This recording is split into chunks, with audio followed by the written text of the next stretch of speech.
everybody. Okay. My name is Alba, and I am a TA as well here at Villanova.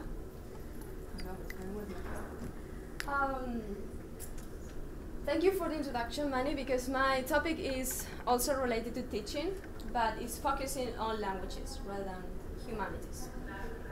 So let's press the second language button. These are the games that I'm going to discuss here. The first one, MMOs. Fran has already talked about them.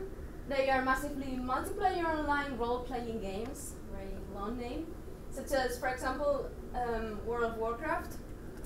Another type of games, is sandbox construction games, such as Minecraft. And last but not least, puzzle action games, like Scribblenauts.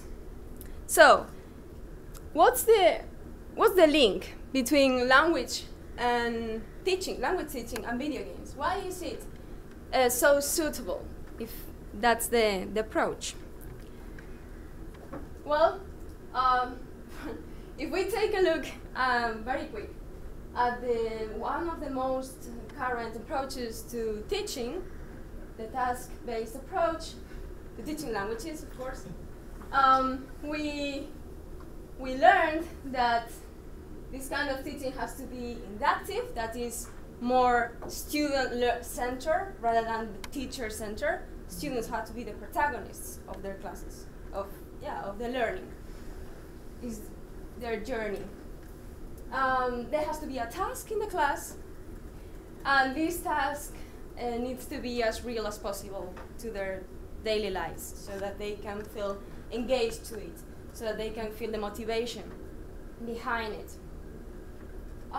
This task, obviously, if it is real, it has to be within a context. And that context, if you are teaching Spanish, maybe is related to the state of I don't know, the crisis, the economical crisis in Spain. Social cultural context. They learn about it. They learn language, more concepts. There has to be motivation, and these tasks are meant to be resolved in groups, and this makes the students speak more. That's the point, to make them to speak and to navigate in a whole new world that they barely know. So, this is the teaching principles, that we are using, at least us here. And if we, for example, take a look at how MMOs work, Fran has already talked about them a little bit, so you have an introduction on them. We see that there is a task, and the task is based on a quest. There is a quest to complete the game. It's inductive, because nobody's telling you what you have to do. It's yourself there, again, confronting the screen, and everything is new, and you have tools that you use, tools in form of objects or in form of players, because you can talk with other players. Yeah. Yes? Could you please remind us of the meaning of the acronym? Yeah, sorry. It's massively multiplayer online games. Thank you. Yeah, games that are played with lots of players at the same time. Okay? These games also make the players socialize a lot. Because why? Because you cannot pass the game on your own. Most of the time, you need the help of others. And that's why it comes the talking. You need to communicate. You need to hey, I need help to build this dungeon so that I get to this loot that I need to pass to the next level. So, how does socialization works here? There are clans. Once you get into the game, you belong to a family, and it's made out of 40 people, more or less, and they give you a name, so it's almost like in real life. There are parties, which are smaller groups, and when you are playing and you need help, then this is the party. these people that are helping you is the party. 5 people is right. Okay. Yeah. And there are roles. Each player has to perform a role. There are 3 kinds of roles: the damage dealer, the tank, and what is the other one? Healer. Okay. Because I'm not a gamer myself, so I study all this. Yeah. So this setting to socialize makes you to communicate a lot. Effective understanding, interaction, and learning is key to progress on the game, as I've already said. There is feedback all the time, coming from the texts that you are dealing with. We will see examples afterwards. And feedback from your co-players when you are talking. The server is a very important concept here. Once you are within this game, you are within a server, and each server has an official language. So you have to communicate in that language all the time. In the general chat, for example, if it is a Spanish server and you start talking in Latvian, well, they won't understand you. Yeah. So all these reasons make these games very engaging and motivating. And the proof is, well, I think it was Fran already showed us that there are many people playing these games nowadays. And this data becomes more impressive if we look at the fact that these cost money monthly, playing these games. So they have to be motivating, otherwise we wouldn't be spending this money. So the reading and writing. Many people would say, well, if you don't know how to play games, or if you are not a gamer, well, that's childish. You are not confronted to lots of reading. Or there are some games that, for example, oh no, I think it's there. Some games require a level of basic reading ability is needed to fully enjoy this game. So there it is. You need some basic knowledge of literacy. And when you come to think about it and when you experience it yourself, you realize that there are lots of text on the screen. Lots of different text: expository, procedural, transactional, persuasive, in-game text talk channels that go very fast. If you are doing something in a game and suddenly other people need you to fulfill a task, or, well, you need to engage in that conversation and follow the tension. Also, other kinds of text is out game or about game discussion boards, emails that they write in their character, so using the same register of the game. If it is a medieval setting game, then you will be using another kind of language. Unofficial or official fandom sites. Unofficial are more popular somehow. Blogs where players write what they did in the game. Well, I did this action and I really enjoyed it, and they explain it in very great detail.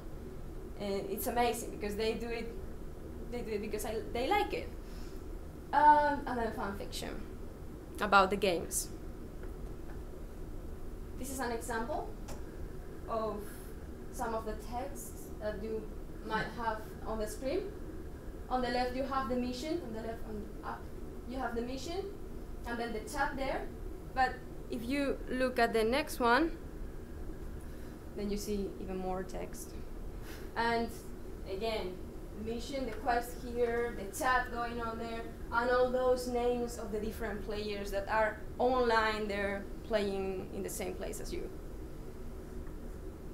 So it's quite complex. If you are not familiar with this, wow, it's just, there are so many things, and yeah, it takes a while. So, I really like that quote, games reorganize literacy, because what they do is that you learn about language in a different form from the traditional one. It's different. But in the end, it's almost the same. The content in the end is the same. The form is different. The content is the same because we are not given this sentence in our classes, for example. Okay, but they talk using this language. Let's analyze it. So you get this sentence in bold in a chat, and they know what they mean. Somebody that is not familiar with it, they don't know it. It says, what? No, this is not even broken English. This is not in English. You cannot, you cannot see the meaning behind it. So, but if you ask a gamer, he will tell you very quickly, oh yeah, of course, that's just a second, I have to go to the 11th forest to regenerate. I am out of mana potions. Okay. And then if you analyze it from a linguistic standpoint, you really see that it is very complex, and it functions as any utterance does, any utterance in the outside the online setting. There is a request. It's explaining why he has to leave, why he needs a timeout. There is a construction of the events, what's going on in the game. I have to go to somewhere. And there is an account, the reason. Explain the reason. So what we may conclude is that it's exactly the same. The form is not the same, but why? Because they are doing, it's very quick. Everything is going on very quick, and they have to make the most out of the keyboard. And so it's understandable that they end up writing, using abbreviations, and even with typographical errors like two. This is spelled on the other way, right? So this is games reorganizing literacy at the sentence level, but this also happens at a discourse level. If you get to analyze a discourse, part of a chat, not just one sentence, but a set of them, it's very interesting because what happens is that it happens the same as in a dialogue in real life. There is clarification. If they don't understand you, they ask you, what do you mean? There is confirmation, there is comprehension, there is self-correction from the person that is writing, or correction made by others. So, yeah. This is not childish or simple, or they are really learning how to use language here and interact. So, the next kind of games, Minecraft. Well, this is a sandbox game, and consists, well, the player is in a world that is made of cubes, and he or she can create whatever they want, like Lego, but digital. And they can interact with anybody there. It's like a world, and they can interact with other players.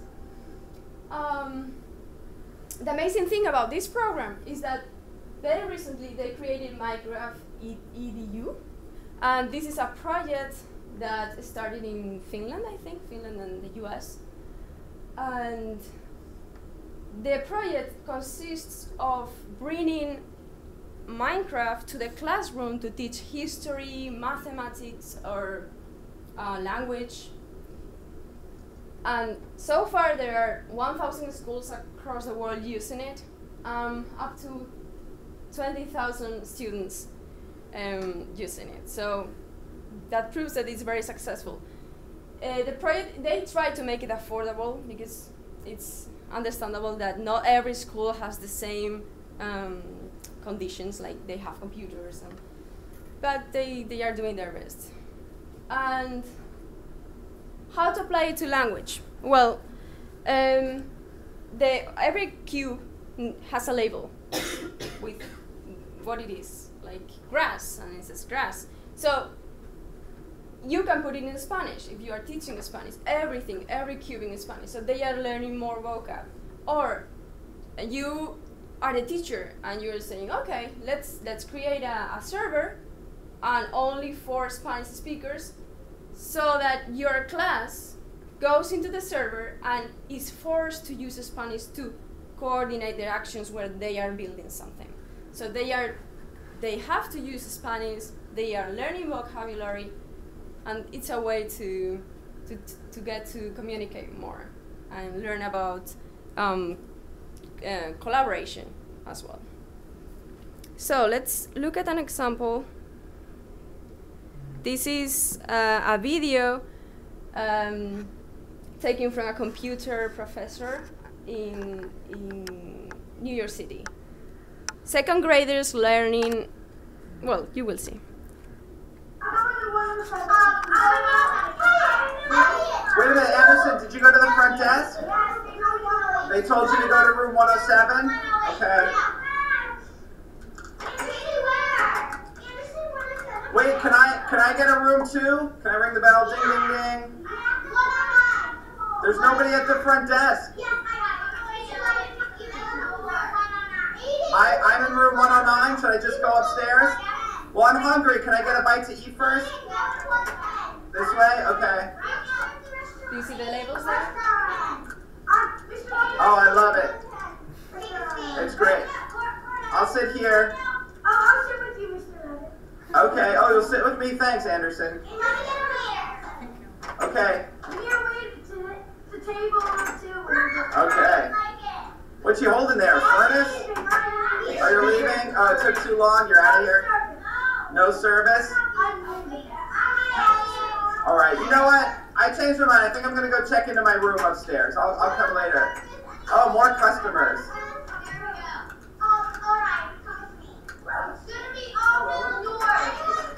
Yeah, there's no elevator. You got to walk up. It's, it's a little rusted. So wait, I'm in 109, you said? 108, 110. Okay. Ah, very nice. Okay. Well, what's interesting for him is that they speak a lot. They don't have any fear to participate, and they are in class, and they are building this hotel to show, and they are so excited to show it to their teacher. So it has a very positive impact on education. Okay.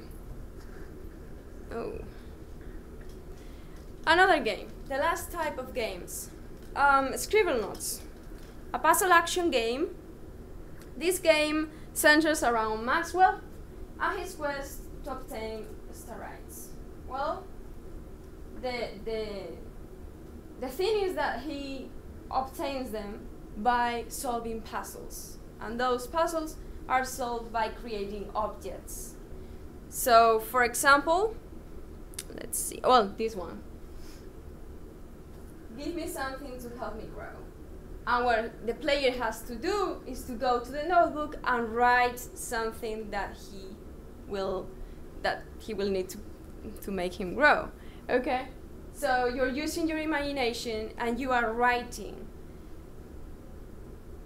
You are writing, and sometimes, well, it's misspelled, is that it doesn't exist there, but you are learning how to spell things, how to spell words, and you're using your imagination, as I've already said. And there are lots of levels, up to 220. It's very entertaining. You can really have lots of fun with this. An example of the new version that is unlimited, you can create anything. Let's have a look.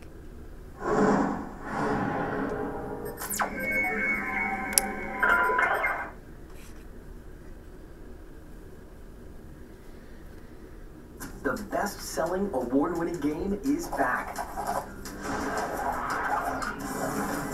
Welcome to Scribblenauts Unlimited, a world where you can imagine anything and explore everything. Venture out on continuous and unbound exploration, now in high definition on the Wii U. Create any object you can think of and bring it to life.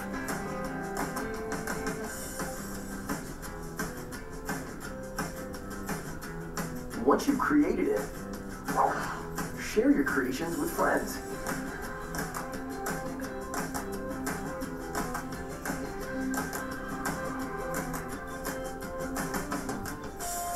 And now with an all-new multiplayer mode, the fun is endless.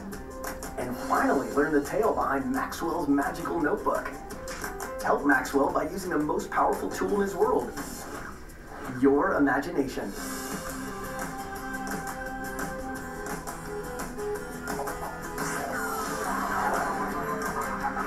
Scribblenauts Unlimited. Imagine anything, explore everything. Start your adventure at facebook.com/. Okay. Yeah. So this is a very good. It's unlimited, which is great to continue the stories.